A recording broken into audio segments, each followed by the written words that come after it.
Hi, I'm Mia Friedman and this is No Filter. There's an expression used by psychologists called thin slicing. It's nothing to do with bread or anything that a butcher does. Instead, it's something we all do every day. Thin slicing is when you make a snap judgment about something or someone based on very small amounts of information. Tiffiny Hall, my guest today, is the beautiful, hard-bodied personal trainer with long blonde hair who has appeared on several seasons of The Biggest Loser. You may have seen her on promotional billboards for the show, or perhaps elsewhere in the media in activewear and with a 6-pack or an 8-pack. She honestly has the most extraordinary stomach you have ever seen. Based on that small amount of information, you, like me, may have thin-sliced Tiffiny Hall and drawn some conclusions about who she is and what she stands for. Oh, how wrong you would be. I was so wrong in every conclusion I drew, mortifyingly wrong. A week or two after giving birth to her first baby, a gorgeous little munchkin called Arnold that she had with her husband, comedian and radio presenter Ed Cavalier, Tiffiny posted a very different Instagram post-baby body selfie to the one you would expect. Instead of the dispiriting, passive-aggressive, competitive before and after shot we've become so used to seeing from the models and Instagram influencers and trainers and fitness professionals and celebrities, you know, the one where on the left they're pregnant and on the right they have a perfectly flat stomach and the caption is something nauseating like #blessed, #bodies are amazing. But instead of contributing to that tired, damaging narrative for women, Tiffiny Hall flipped it. In the photo she posted, on the left she looked impossibly fit with that ripped stomach of hers, but on the right, well, she looks pregnant. In her post-baby body selfie, Tiffiny looks just like most women do after giving birth. Her stomach and breasts are swollen, her body is soft, and the dark brown line that many of us develop during pregnancy is as distinctive as the very deep line between her enormous boobs. And she looks utterly beautiful and content and radiant. Tired, but radiant.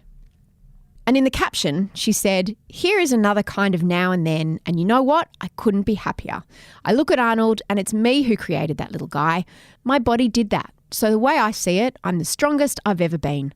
Ninjas come in all shapes and sizes, and the goal is to work on the happy just as much as the fit." Wow. There was an instant ripple effect through Tiffany's family, and the story that Mamma Mia wrote after interviewing Tiffiny about it went immediately viral. There were so many grateful comments from women saying thank you for showing motherhood like it really is. You know, the whole thing really made me question my thin slicing of someone that I barely knew. So I called up Tiffiny and invited her into the studio for this episode of No Filter. And in the course of researching her, I discovered some other things I really didn't know about Tiffiny Hall. Like the fact that she's one of the highest qualified female martial artists in the world for her age. She's 31. She's the author of 4 non-fiction novels about ninjas, 5 non-fiction books about food and fitness, and she holds multiple degrees. She's studying for yet another one right now. And when she came into the studio, it was the first time she'd been away from Arnold, who turned 4 weeks on the day we met. And every preconception I had about someone who was a trainer on The Biggest Loser and who had ripped abs was demolished in the first 10 seconds after meeting her. Here's Tiffiny Hall. Tiff, congratulations. Thank you. I've never interviewed a ninja before. Oh, gosh.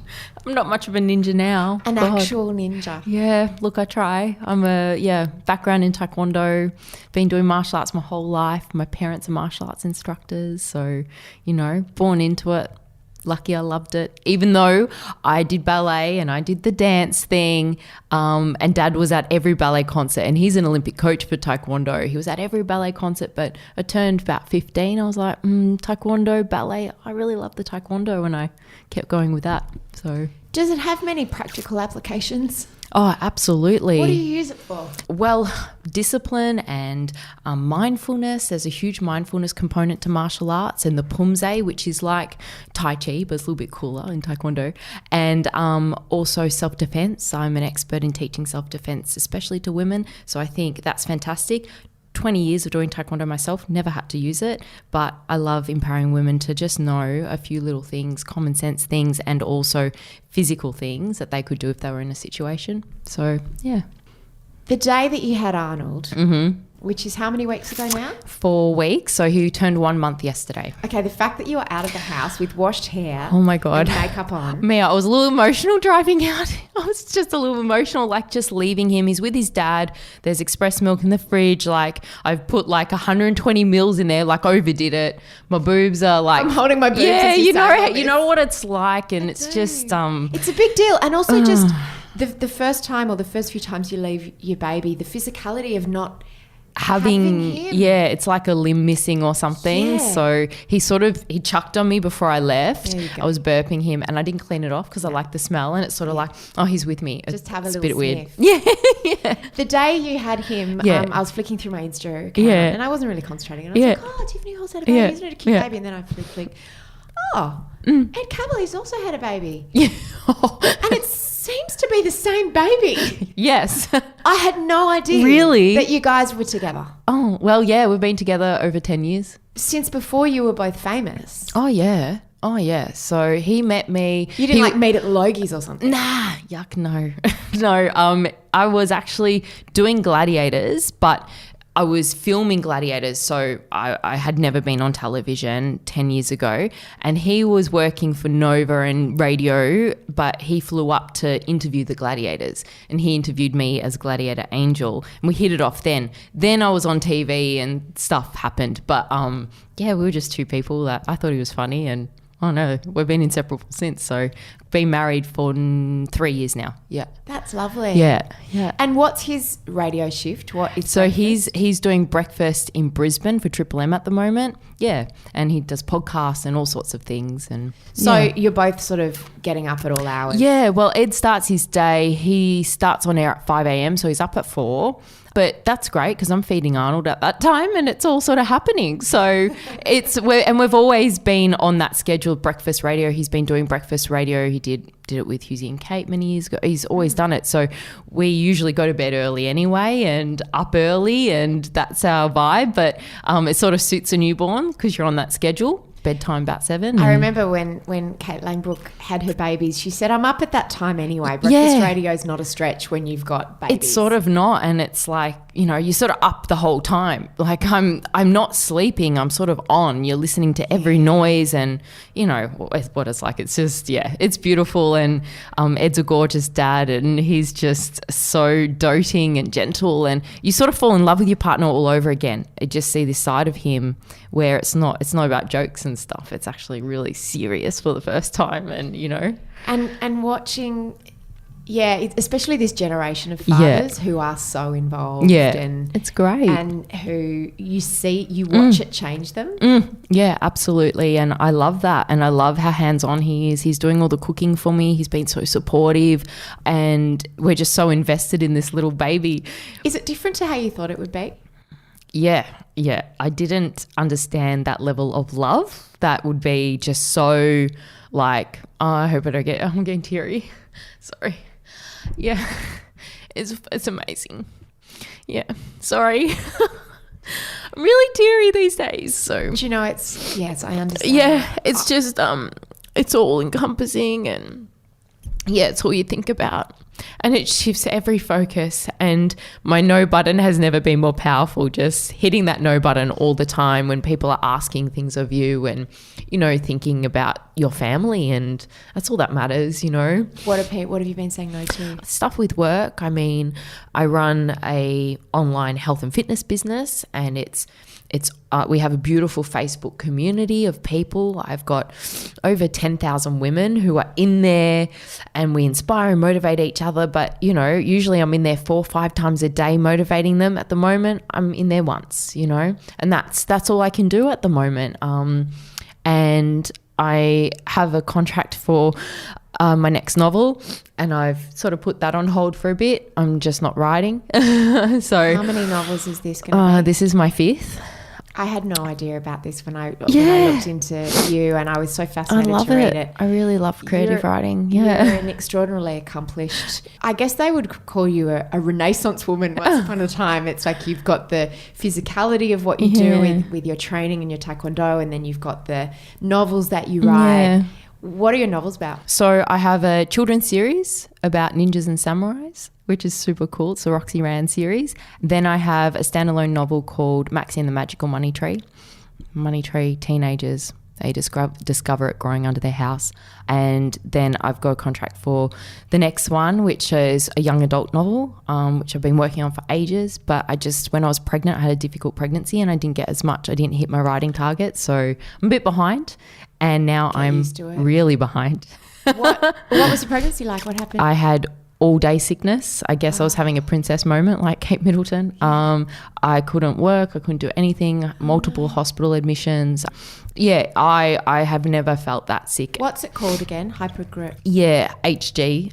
It's just horrible. And all day, like I went off all food, put on 30 kilos because I couldn't drink like water because it tasted like vomit. I just had milk. I was on carbs. I just needed things that would fill me up. I went off my diet, couldn't exercise. It was horrible. So yeah, I remember as soon as I delivered Arnold, it was like this whoosh of nausea went. I vomited with every contraction, and then as soon as I was sick until the last second he came flying out, and then it just left me as soon as the placenta was delivered. And everyone's saying, oh, you've got so much energy. I'm like, yeah, I'm not pregnant. I'm not sick anymore. I'll take tired over sickness. So I didn't know that it lasted the whole pregnancy. Yeah, for me it did. Yeah. It did. How did you function every day? Just couldn't. I couldn't. I hired a fantastic trainer to do my fitness videos for Tiff XO. I went through a phase early on where I was standing there and I was teaching, just instructing to camera, and he would demonstrate. Then it escalated to a point where I couldn't move or do any of the low impact modification sort of exercises. So he completely took over, which was fantastic for me. And then, I just worked from home, little bits and pieces that I could. And that was it. It was just really hard. So it was pretty much like bedbound. That must have been incredibly confronting on a couple of levels, because you're a lady startup. You run your own business. You're self-employed. Yeah, and it's Tiff XO. So no one else can step in. They're all like, "Where's Tiff?" I was like, "Oh, why did I?" Well, people don't realise that you don't have, when you work for yourself, which no people backup. think, "Oh, that sounds awesome," but you don't get maternity leave. No, you don't. Let alone pregnancy leave. No, and you don't want to let anything slip. And we started business in November last year. I fell pregnant late December. So it was like the plan was, oops, I'm pregnant, fantastic, but let's keep running the business, it's fine. And I was really determined to continue on the path pregnant, that it wasn't a disability, that it wasn't, going to change anything. Yeah. But then I was so sick, so I was like, got to take a break. When you say we started the business? Yeah, Ed, we just, family, You're in partnership. Yeah, and I was just so excited to be pregnant, and then it hit me. But I knew my mum had really difficult pregnancies, and I don't know if it's hereditary or not. And I thought, I'll be different. My uterus is different to you, hormones, but the hormones just hit me. Is there anything that can be done to treat it? I tried medications. There's certain medications, and I go into hospital, be put on a drip, do that. Nothing worked for me. Some women respond to those anti-nausea drugs and things. For me, it didn't. I had fluids when I was dehydrated. It didn't really help. Ed was holding up little bowls of, ginger and things that I would sniff because I didn't have even the energy to hold it to my face. But even that didn't work. I tried everything, all the natural remedies and things. Acupuncture. I had permanent acupuncture points put in my ears. Nothing worked for me. And you've got such long, beautiful hair. Did he hold your hair back? Yeah, he did. He did all of that. Months. Yeah, that's it. And it was just, you just actually get used to feeling it. And psychologically, you have a cold, you get sick, you have ebbs and flows of feeling good, feeling worse, feeling good, feeling worse. But with the all-day sickness with pregnancy, it was just this one level of sickness. Morning, you wake up with it, night, you go to sleep with it. And it was like a form of psychological torture. I was like, oh gosh, no relief. So there was nothing that would ease it? Nothing. And so did you actually throw up, or you just wanted to throw up all the both? time? Yeah, both. It's like severe car sickness or being in that Gravitron ride. Yeah, for 9 months. Yeah. Here I am. Psychologically, for someone who's spent their life being in such control of their body, was that your first taste of, yeah, sure, it doesn't matter what I want to do, no amount of willpower or self-discipline is going to fix this one? Absolutely. And look, I've been a trainer on The Biggest Loser for many years. I've been involved in that, but we have to understand that that's like extreme. It's extreme competitive weight loss, you know. So there was hours in the gym. I've never condoned hours in the gym. I'm really all about, you know, doing what you can, 25 minutes, 30 minutes a day if you can. But self-compassion has to come first, you know. And so I had to take that self-compassion more so than ever through my pregnancy, and really, you know, because it wasn't even like, oh, well, I can't exercise, so I'll focus on my nutrition. Well, my nutrition was out the window too, because I felt like sausage rolls for 9 months and I couldn't explain why. I think the doctor said maybe it's the salt content. I was losing lots of salts, and the salt in the sausage rolls was good for me. I'm like, I was, Ed was going to Pie Face and getting like the big, you know, like 12 at a time. Like I was living on sausage rolls. Like that's not great. So you felt sick, but you also had cravings. Yeah. You've always been fit. You've always been healthy. Even for someone who hasn't had a life of fitness, being pregnant can be confronting. Absolutely. Even when you have a great pregnancy and a healthy pregnancy, gaining weight, watching your shape change. Yeah. How was that for you? Look, I loved having curves and boobs, I have to say, because I was so flat before. I was less than an A cup. And, you know, to be honest, I was so sick. I was in like a survival mode. Yeah. Like I didn't care about my body. I wasn't focused on that at all. I had a huge bump, and we announced our pregnancy at 8 weeks because I was in maternity clothes at 8 weeks. I live in fitness gear for my business. I couldn't hide it. So I said I'm pregnant at 8 weeks, which was a bit nerve-wracking. You had like an 8-pack. Yeah. Have you always had that stomach? Yeah, from martial arts. It's the best for, you know, fat burn and keeping you toned. And yeah, I martial arts is the best. Like I stand by that. And so it's not 1,000 sit-ups? No, never do sit-ups. I actually don't do any sit-ups. That's the secret. It's boxing and it's kicking, because when you lift your legs up, which are heavy muscles, it contracts your abs. It's like you're lifting up weights, you know. To kick, it's dynamic, it burns calories. Sit-ups are the worst for your six-pack. But that's another podcast. Really? Yeah. Never. We're wasting our time. Yeah. Because it's about, kick things. You know, your abdominals are about, everyone has a six-pack. We all have it, but it's whether you can see it or not under body fat percentage. So it's really about, you know, lowering your body fat percentage through, you know, HIIT training or burning calories, and then you can see the six-pack. You can't really build it. It lives there already. So the fact that you had an 8-pack, a 12-pack or 150-pack, that's not the normal for women. So when you'd post photos of that, what would be the reaction of people to your body? Because as women, we project all sorts of things onto each other, don't we? Well, yeah, and they were always super supportive of it. They loved my body, you know, especially because it was from martial arts. It wasn't, my body was always about function, and it was about, you know, being athletic. It wasn't about being skinny. And I think being strong and being fit and being healthy was always a message. How, you know, fast can you run? How high can you jump? How fast can you kick and box? You know, that was the angle, you know, and that was always celebrated, a fit body. And then, you know, as my body has changed now, I've embraced pregnancy. It's such an awesome thing if you're lucky to get pregnant and you can, and you have a child. You know, it's one of the most beautiful miracles in the world. And I would change my body 1,000 times over for that. And, you know, I put on 30 kilos in my pregnancy. My abs have gone. I've still got the brown line down my tummy. It's all soft. And, you know, it's the first time I've had, you know, a soft belly and all the rest of it. But, you know, I'm taking my time to get back in shape, and I'm taking the countdown clock down from above my head. I feel absolutely no pressure. And during my pregnancy, I was asked a lot, when are you going to lose a baby weight? And who asked you that? people in the media. I was approached by magazines to do cover shoots before my 6-week check postpartum. So hang on, just so they approached you to say, we want to do the bounce back. How I bounce back. Yeah, before my 6-week check. And that really upset me because they were assuming that I would be flogging myself in the gym as soon as Arnold came. And I'm a trainer, so I know what it takes to lose weight, to change your body. And that's, you got to train a lot, you got to diet, and diet will affect my milk supply because I am solely breastfeeding. So I didn't want to compromise that. And I thought, and then of course the time with your baby, getting to know each other, he's still getting to know me, And so I thought that no way, not before 6 weeks, perhaps not even after 6 weeks will I be flogging myself. Arnold and I go for a little walk sometimes. We get out of the house. That's as active as I'm being.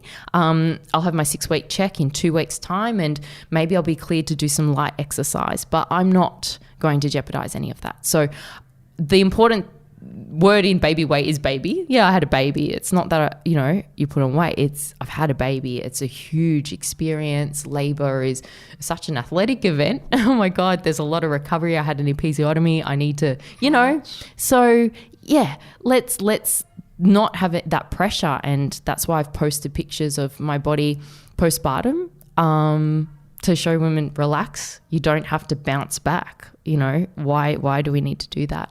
And I'm just taking my time with Arnold and making sure that there's self-compassion and that I enjoy him and that I enjoy my return to fitness. I do not want to do it out of deprivation or punishment. I just don't. How much did you think before you posted those shots? What made you decide to post them? Well, I really didn't think they would get that reaction. I had so much chat in my community from women about whilst I was pregnant, because they wanted to lose their baby weight. And for many of them, it was years later or, many months later that they wanted to lose the weight from their babies. And then there were new mums talking about it. That really freaked me out. And I always want to be a good role model to my members. And I thought all these new mums in my community asking me where, I'm due around the time you're due with our babies, should we lose our baby weight together? They were asking me, and I was like, no, go away. Do not join my program. Go away for 3 months. And so, that was the reason. I wanted to show them that I'm taking my time, that, the very first photo, to be honest, I posted it with Arnold in the hospital and my uterus was swollen and I still looked very pregnant. But when I posted it, I only saw his little face and the cute booties that his grandmother had knitted. And he was so little and he was so cute. And I posted that photo and then all the chat was about my tummy. And I was like, yeah, but women, you guys know what a postpartum body looks like. No, they don't. Women don't know what a postpartum body looks like. But you know that you still look pregnant, yeah? And I still look pregnant for a decent, 14 days. But babe, no one knows that because most of the photos that you see out there are, look at my flat tummy. I mean, you saw that Erin McNaught posted photos that same time as you did with it was a few days after. Here's my flat stomach. Incredible. How did you feel when you saw those photos? I don't feel good. I saw a bikini shot 1 week postpartum from another Australian celebrity and I was pregnant at the time. It's quite triggering. So I don't feel good about that.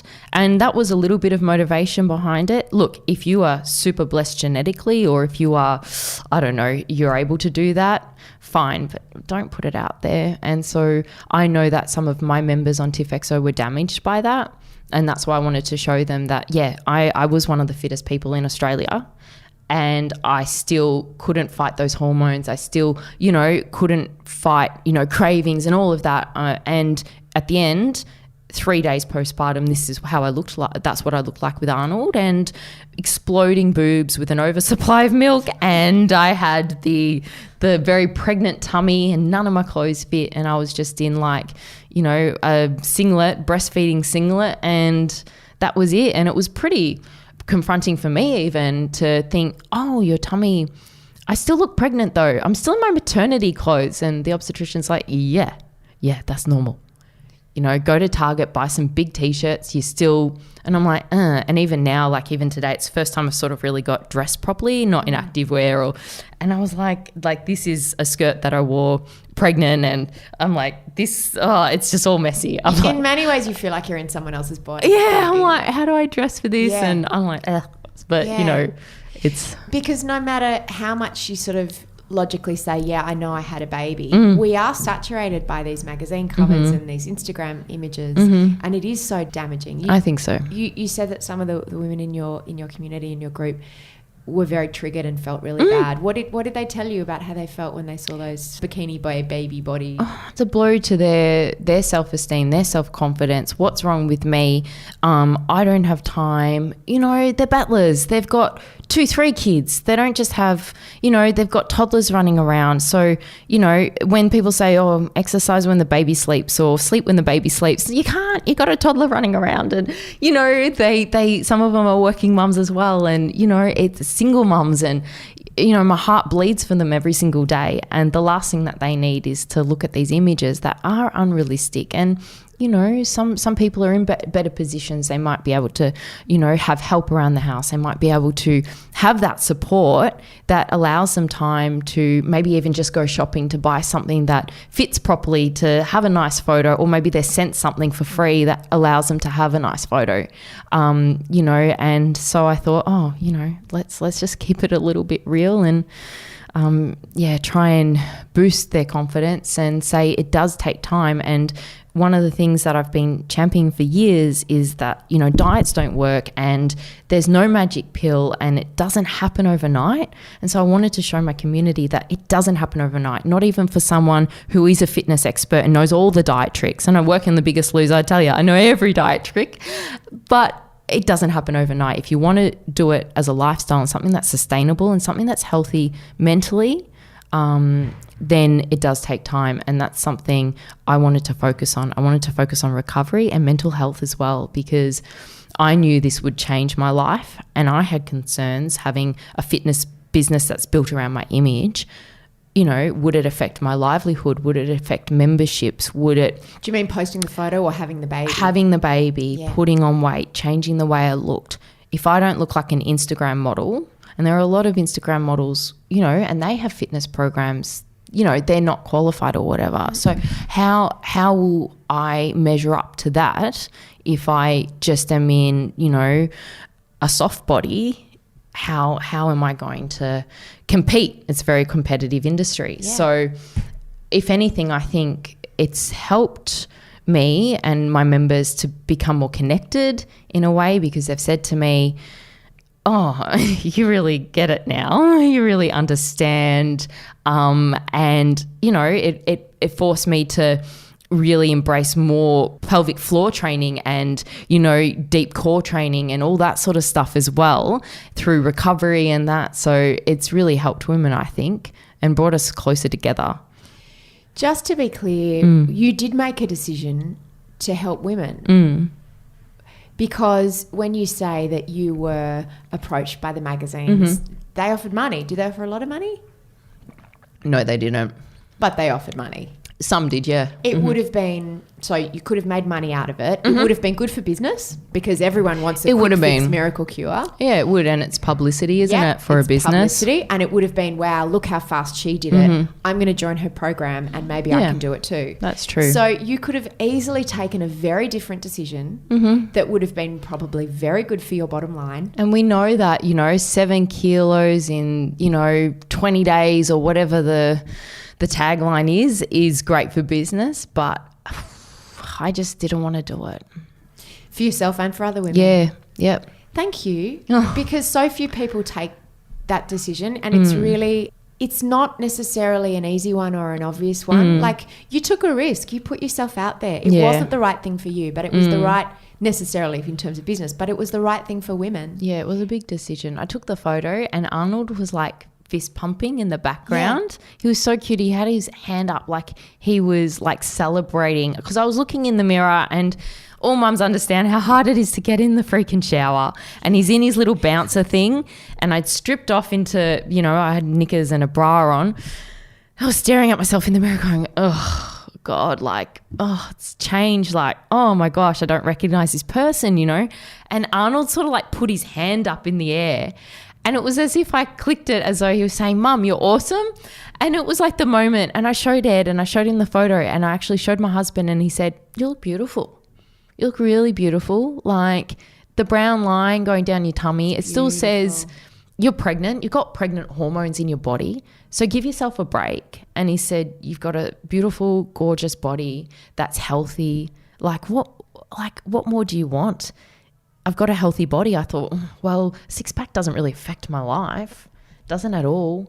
And I'll get back to being fit, and I want Arnold to be fit and healthy, sure.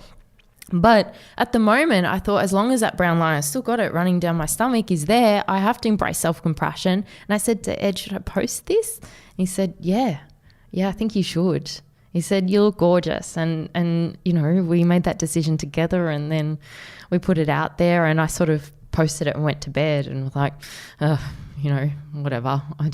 And then I woke up and there were beautiful comments, not from friends and people texting me, my friends that are mums, you know, and other celebrity mums, and, you know, people, I've never met. People I've never met messaging me.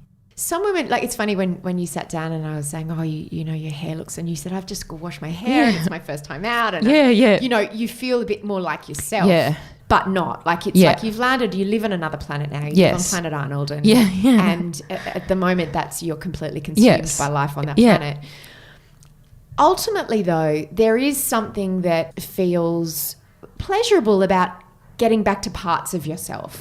Like, you know, you got to wash your hair. Yeah. You got to put on a jacket that you probably haven't worn for 2 months. It's true. This fits a year after 9 months. Yeah. Ultimately, and I've had 3 kids, there is something about being back in your old body. Yeah, sure. That does feel good. And that feels, I don't know, there's a slow reclaiming of yourself after handing yourself over completely through pregnancy. And slow is a good. And birth. Yeah, slowly reclaiming yourself. When you do actually get there, have you thought about what you'll do then in terms of the images that you share? Absolutely. And I honestly don't know where I'm going to land, to be honest, because at the moment I still have like no feeling in my stomach, like in the muscles. And when I'm breastfeeding, if I lean back, because Arnold has reflux, so I try and lean back so it doesn't come out too fast for him, the milk. And when I go to lean forward, I can't sit up. So it must be so weird. Yeah, I say it is. But like for anyone, you can do a bit of a sit up to. So I put my hands out and it pulls me up. So I don't have any feeling in my tummy, and I'm like, I'm 4 weeks postpartum, a bit nervous about that. So I don't know where I'm going to land, weight wise or the look of my body or whatever. And the brown line is so dark. I'm just like, is it ever going to leave? Like, I'm just you know, so all I want is to feel what I call happy fit, like just to enjoy exercise in moderation, to love it. It makes me feel good endorphin wise. Absolutely. And you know, when I'm fit, I feel capable and I feel great. There's something nice about feeling strong. Yeah, I feel strong, and I always make time, whether, you know, if I have to get up a bit earlier, if I have to, you know, manage Ed and my schedules just so I can have 20 minutes. And also I have fitness, you know, videos that you can do at home. I can do it. You know, I can't wait for that moment. But I don't know where I'm going to land. And when I do, it's going to be slow. Like, no one's going to be seeing pictures of my stomach until probably, I reckon, 6-7 months postpartum. Like, I'm talking after June next year. So, you know, and that's when the magazines aren't interested, because it's not quick. They're not going to be interested, and they're not interested now because, you know, I'm my stomach, my uterus has shrunk a bit now. I'm not, you know, there's no big before and afters. There's no value in that. No, and I know they're not going to be interested. It won't move magazines. Yeah, it won't be interested. And then I will just have a body that is, you know, a normal body. So that's okay. Tiffiny Hall takes 7 months to slowly lose her weight, regain her fitness. That's not a story. No, is it? It's not. It's not. And except that is the story. Yeah, of most of our lives. I wish it was. And you know that she just this morning, for example, I wanted to go for a walk. And Arnold had his 6 o'clock feed in the morning, and then I thought I will go for a walk. And then it started sort of drizzling, and then it was really cozy, and then I curled up with him and I had a huge cuddle just lying on the bed, and he was wrapped up in my dressing gown, and it was so delicious. And then I was like, you know, and all of a sudden these moments are creeping in where could go exercise or I could just have a snuggle. Have you ever experienced that before? No, and it's so powerful. And he like when he's just asleep, he's like, he sort of hums, and I was just like, oh, I can't. I can't put you in the the smell. I can't put you in the pram and just dislodge you from this perfect cuddle. So, there are moments like that creeping in. So it is going to be slow, and it's my first baby. Like I really want to, soak it all in, and because you don't get that time with your second one, because it's like you've got the first one, got someone else wanting huge. Me. It's so huge, and also, there's a lot of pressures that come with having a baby. Visitors, writing thank you cards for beautiful gifts, all these things that come into your world, and some people make germs. germs. You look at germs very differently. Yeah, Arnold hasn't had his immunisation, so we're not out of the house, and people come in, and I'm like, have you had your whooping cough vaccination? And people just pop over, and I'm like, you sound like you've got a cold, or I've lost my voice. Oh, yeah, I've just had the flu. Yeah, I'm like, no. So all of a sudden, there's a whole lot of stress as a new mum, and then you're recovering, and, and I'm running a business, and there's so much going on. So I was just like, you know what? We're just going to bunker down. And you had an episiotomy. Yeah, all that as well, where it, and you're bleeding, you got stitches. There's so much management there. So I'm taking my time, and honestly, I don't care. To hear it. I just don't care. And you know what? They I have a small following, for Tiff XO. I reckon I have a hardcore following there. I'm happy. I don't need members who are interested in bounce back bodies or that fast. Puts pressure on you and them. Oh yeah, I don't care. I don't need members who want to lose weight fast, and they'll lose 5 kilos, but they'll lose 5 kilos 5 times. I want women who, are on this track, who support each other, and who just have made tweaks to their life where it's easy to do a little bit of exercise. Maybe there's a few recipes they're interested in. Maybe it's mindfulness they're meeting for the first time. Maybe they're learning to do a good roundhouse kick, and that makes them feel cool. Like, that's all I'm trying to do. Just easily put a little bit of health into your day, because the extremes don't work, and I've been through all the extremes. I started out on The Biggest Loser, where I was trying to test all these sorts of diets and things on my own body. I was like, because it was competitive. Who wants to win? We want to win, and it's like, you got to remember that's a TV show. How much weight can you lose in a short amount of time? Like The Bachelor, it's not real life. How hard can you fall in love in this amount of time? Like, it's not real life. So I'm trying to just tell people little things make a difference. It's all about how you feel. And if you feel good, you'll look good. They always say to me, when I lose 10 kilos, I will feel happy. No, it works the other way. When you feel happy about how you're going about in your day, self-compassion, a bit of self-care, then, you make better choices for yourself, and a bit of weight starts falling off without you thinking. It should be a side effect, not the actual goal. So fitness has so much become, and even health in quote marks has so much become about looking hot and glamorous. Yeah, isn't it? I find it funny. Bear about that, and everything from going to the gym to going for a run is about the hot workout selfie you post. It's so weird, because I've been a trainer for over 15 years. I started out teaching taekwondo in my parents' taekwondo schools in Melbourne from the age of 10, assisting, instructing. My dad was an Olympic coach, so it was always about helping people to feel confident. And I taught kids, I taught adults, and then body pump instructor, body combat instructor, boot camp instructor. And then I was at Melbourne University studying creative writing, and that was my passion.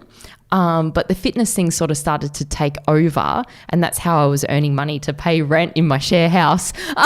And, whilst I was studying creative writing, and back then, personal training was not glamorous.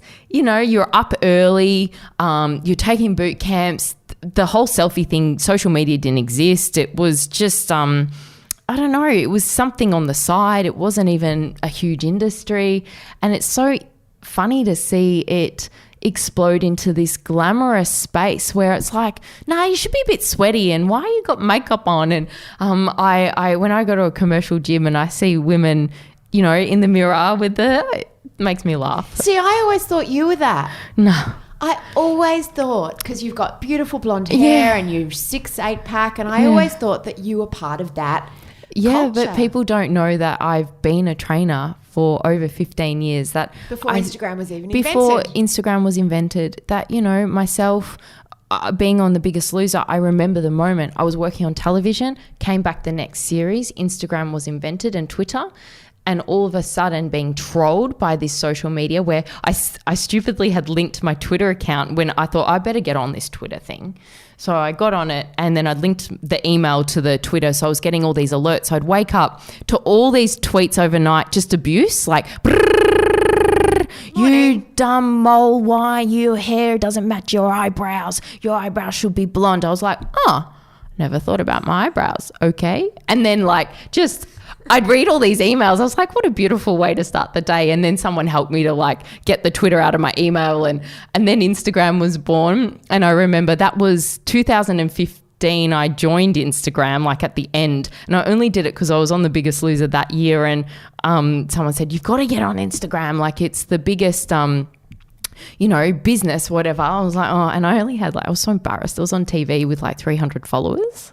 I was like, gosh, this is embarrassing, because I didn't know what to post. I was like, and the thing with Instagram, which I found, I moved to Sydney to shoot the TV show, and I'd be there for 6-7 months, living on my own, working, couldn't see Ed because it was a 7-day job, and Ed was doing TV and radio 7 days in Melbourne. So I was like, I had no one to take photos of me. In order to be that person where you are, cultivating an Instagram account that is beautiful and it looks very curated, you need a full-time Instagram husband, and I didn't have one with me. So my Instagram was suffering because I was like, how do you take a photo of you running along the beach? Do you ask a stranger to take it? And I always wonder about that when I'm flicking through. So you're in the middle of doing, a great squat and a good angle of your bum. Who's taking the photo? Who's got the time to not be at work taking photos of you at the gym all day? Anyway, it's something. So, there are photos of me working out, yes, on my Instagram.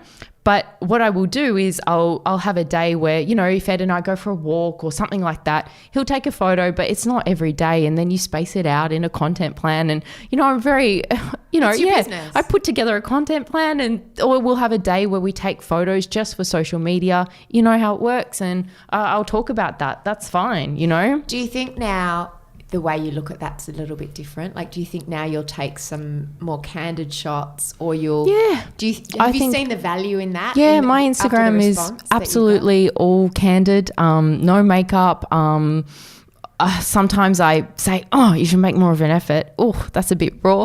But it's all no makeup. And you do get a little bit disheartened when you see 1 million followers of a fitness model and not of a fitness trainer. And I think, I'm giving tips and value here. And, I haven't got a huge following on Instagram, but I'm sort of proud of that, because I know the people who are following me, there's such high levels of engagement, and, they're with me and they're on the same page. So I'm happy for that. And you're not going to get bikini shots, bum shots, boob shots. You're just not from me. Can I just say, on behalf of so many women who just fist pumped like Arnold in that photo when they saw that, because you can feel very emotional when you see someone and you just go, oh my God, it's not just me. I feel seen, I feel understood, I feel validated. I don't feel like a freak, because everything on Instagram tells 99.9% of us that we are a before shot. Yeah. And that there's something wrong with our bodies because we don't look like a fitness model. Yeah. Well, I just think you should take less selfies, and the only selfie that you need should be self-love, which is something the psychologist on Tiff is always saying. That's the only selfie you need, just self-love. And it's something that I live by, and that's why I called my business Tiff XO. The XO is a kiss and a hug. It's to remind us all to give the self-love. That's it. And that's all I care about. And I don't care if I have 500 members or 5,000 or 50,000. I just want people who are on the same page, and who aren't taking glamour shots, and who aren't, all about the bikini body and all of that, the beach body, whatever. Just be the best you can be in the moment and don't worry about it. And when you feel good, you make other people feel good. And I know if I can fit a bit of something in the day, whether it's a bit of a walk or maybe I do the stairs a few times with the laundry baskets, the laundry. Oh my God, it's a whole new level at the moment. Isn't it amazing how something so small can make so many dirty clothes? No, seriously, he's got reflux, so it's like just so much laundry. But I'll just go up my stairs a few times. I don't know, I just feel a little bit better. I'm in a better mood. Arnold gets a happier mum. I know, it all helps. So, you know, I'm really happy to be putting it out there, to be helping people. And sure, I got phone calls from family saying, there's an article online with you on your knickers. And I was like, really? And then once it had travelled and, you know, they were concerned about my mental health and all of that, putting myself out there in such a vulnerable way. Did they think it was like a cry for help? And they thought that it was that I was putting myself out there too much, that people would come back with negative comments about my body. And in the morning, before I'd even looked at it, Mum rang me and said, you know, you've put yourself out there. What if you get like a huge onslaught of negativity? How are you going to feel about your body? You're very vulnerable. I was teary, like, yeah, for sure. But then I said, okay, we'll look at some of the comments, and we went on and they were only beautiful. And I said, Mum, this is amazing. There's over 600-700 comments of just beautiful comments from women. Like, I don't think we have to worry. And there are hundreds and hundreds and thousands of us who didn't leave a comment but felt the same way. And I think that what I've learned over the years is that every single time you are vulnerable in the public eye, whether it's telling a story about yourself or posting a photo that's less than perfect, what you get back is amazing and beautiful. You get back tenfold what you put out, and it makes you feel better and it makes everyone else feel better. And it's this beautiful virtuous circle of women who are like, thank you so much and you've given me such a gift, and then by them saying that makes you feel better, and it's just win-win. Yep, absolutely. And I'm still, you know, I was approached to do another magazine cover in November, and I was like, so no. And I said, okay, well, you can have me as I am in a t-shirt or a singlet, and we can talk about, you know, health and fitness and all of that. And they said, oh, as you are? Yeah, as I am. No. It fell through. So it just sort of shows, it's still a part of our lives, and it's still about, you know, having that perfect body and being the yummy mummy. And I'm like, God, I hate that term. Like, why do I have to be yummy? Because I think what's wrong with it is men thought, the comments from men when I was pregnant, that you look beautiful, from my husband, you look beautiful. Postpartum, I haven't had one comment from men. I haven't had one comment, but it's women. Women seem to comment more, and we put pressure on other women, and it's all about women. We just have to be so much more kinder to each other, and, you know, I find that. Thank you for making the world a better place for women and girls. Thanks, Mia. Thank you for listening to No Filter. Tiffiny Hall is the author of 4 fiction books: White Samurai, Red Samurai, Black Warrior, that's a series, and then she did a standalone book for kids called Maxie and the Magical Money Tree. She's also written 5 non-fiction books: How to Create the Ultimate Body, Weight Loss Warrior, How to Win the Battle Within, Fat Loss for Good, You Beauty, A Manual to Creating a Better You, Every Single Day, and a cookbook called Lighten Up. You can buy any of these books by going to apple.co/Mamma Mia, and my pathetic one book is also available there. And it's where you can also subscribe to all of our shows in one place and buy any of the books that we talk about on any of our podcasts. If you want all of our podcasts in one place, you know what I'm going to say. Download the Mamma Mia podcast app. You can also find our podcasts on Spotify. And what we need you to do, I need to ask a favour, actually 2 favours. The first is, can you tell someone about our podcast? If you know someone who would really benefit from listening to this interview with Tiffiny Hall, can you share this podcast with them? Because caring is sharing, and there are so many people who don't even understand what podcasts are yet, don't understand how to download them, and don't realise that you can share them and click on them from your phone. Technology is so awesome. If you want to suggest a guest for No Filter or any of our podcasts, or just ask me a question or leave a comment about this or any of our shows, you can call the pod phone. Lots of people do. On 02 8999 9386. Phone calls, they're so old school. But, you know, retro in a good way. Or if you prefer typing like I do, you can flick me an email at podcast@mamamia.com.au. We read all your emails and they mean so much to us. I did ask for 2 favours. The other favour I was going to say is, can you go to the iTunes store, leave a review, preferably a 5-star rating, and that helps the algorithm show this podcast and all of the podcasts that we make to other people. Podcasts are free to listen to, as you know, but they do cost us money to make, and the best way to help us make more of them and keep making them is to make our network as big as possible, so we need your help with that. Today's show was produced by Eliza Ratliff for the Mamma Mia Women's Network. The director of podcasts is Rachel Corbett. I'm Mia Friedman, and I will see you on the internets.